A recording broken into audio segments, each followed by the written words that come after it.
belasungkawa atas terjadinya musibah gempa bumi di Kabupaten Cianjur, Provinsi Jawa Barat.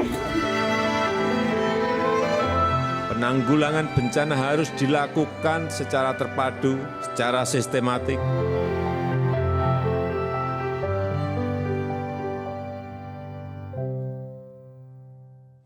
Pemirsa, saat bencana terjadi, kerap kali pihak berwenang baru bereaksi, melakukan evakuasi, memastikan bantuan terdistribusi hingga janji renovasi.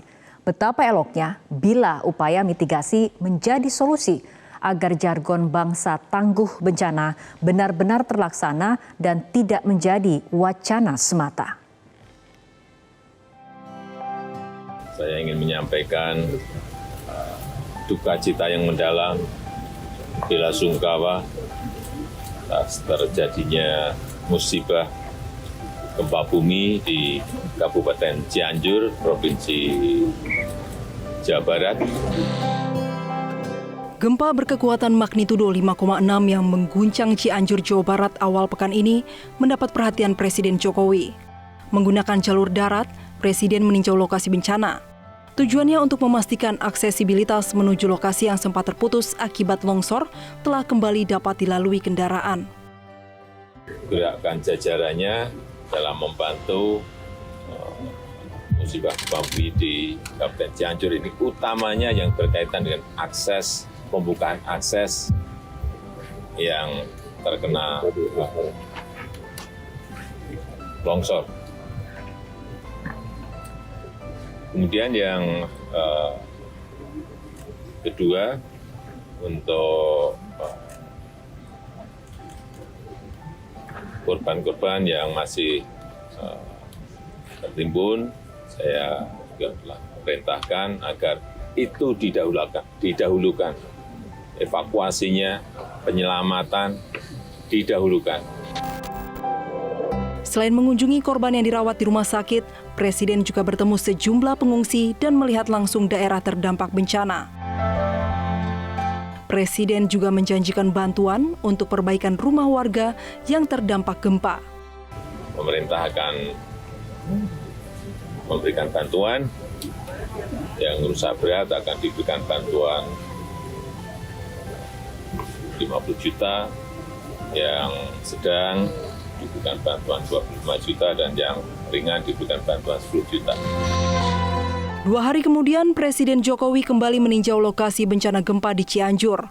Selain memantau proses evakuasi korban hilang, Presiden juga memantau distribusi bantuan. Proses evakuasi menjadi prioritas saat ini. Kita konsentrasi, dan siang ini kita akan konsentrasi di titik ini untuk evakuasi. Dan yang kedua, saya juga ingin memastikan bahwa logistik di lapangan terdistribusi dengan baik. Makanan, obat-obatan, logistik semuanya terdistribusi dengan baik. Termasuk juga kekurangan tenda yang ada. Tadi ada juga keluhan air juga, karena memang ini titiknya banyak. Sehingga butuh waktu untuk mendistribusikan. Saya ingin pastikan itu semuanya segera terdistribusi.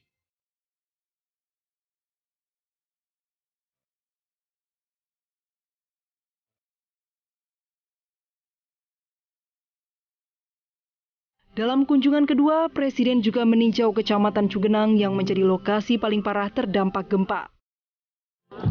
Saya datang ke Kecamatan Cugenang ini karena memang ini adalah epicentrumnya. Dan yang paling parah, terutama untuk rumah-rumah yang roboh, yang paling banyak ada di sini. Yang meninggal pun yang banyak juga di sini. Gempa bumi pada awal pekan ini merusak 57.000 rumah warga. Kebanyakan rusak berat dan sedang. Korban tewas lebih dari 270 orang.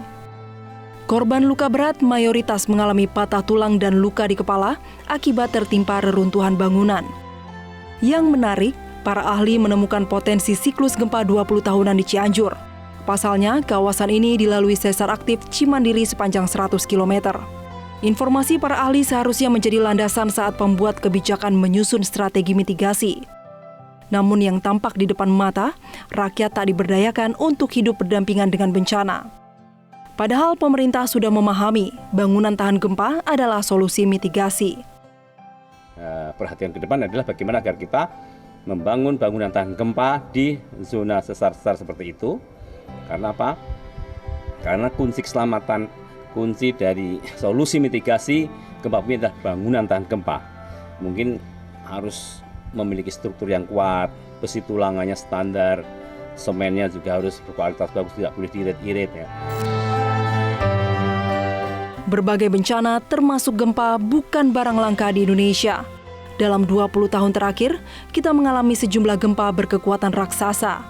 Seperti gempa di Yogyakarta pada tahun 2006 berkekuatan magnitudo 5,9. Dampaknya 6.000-an orang tewas dan puluhan ribu rumah rata dengan tanah. Pada 2009, gempa berkekuatan magnitudo 7,6 mengguncang kota Padang. Menurut data, ribuan orang tewas di 3 kota dan 4 kabupaten di Provinsi Sumatera Barat.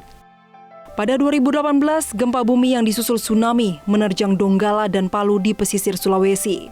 65.000 lebih rumah hancur, 2.000 korban tewas, dan 82.000 lainnya kehilangan tempat tinggal. Pada Februari lalu, Presiden Jokowi mentargetkan Indonesia menjadi bangsa tangguh bencana. Karena itu butuh perencanaan matang, terpadu, sistematik, dan konsisten. Indonesia termasuk 35 negara yang paling rawan risiko bencana di dunia. Hampir setiap hari ada bencana di beberapa wilayah di negara kita Indonesia. Risiko kerugiannya juga sangat besar, baik dalam jumlah korban maupun kerugian material. Oleh karena itu, penanggulangan bencana harus dilakukan secara terpadu, secara sistematik, dan rencana induk penanggulangan bencana tahun 2020-2044 harus dilaksanakan dengan penuh komitmen.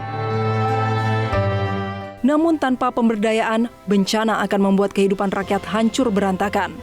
Pemerintah harus turun tangan, memberi bimbingan, dan bila perlu menyiapkan pendanaan. Jadi yang rusak ringan pun akan dilakukan perkuatan, ya, perkuatan.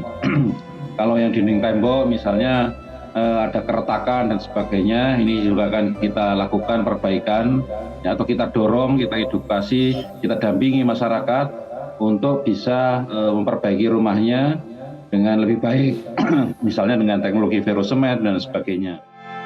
Akankah bangsa tangguh bencana hanya sekedar wacana? Satu contoh sederhana, apakah pemerintah melatih rakyatnya bertindak tepat kala bencana melanda?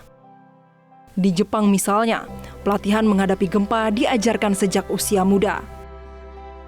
Di Jepang, aturan bangunan tahan gempa hingga magnitudo 6 juga diterapkan secara konsisten. Pembangunan rumah-rumah yang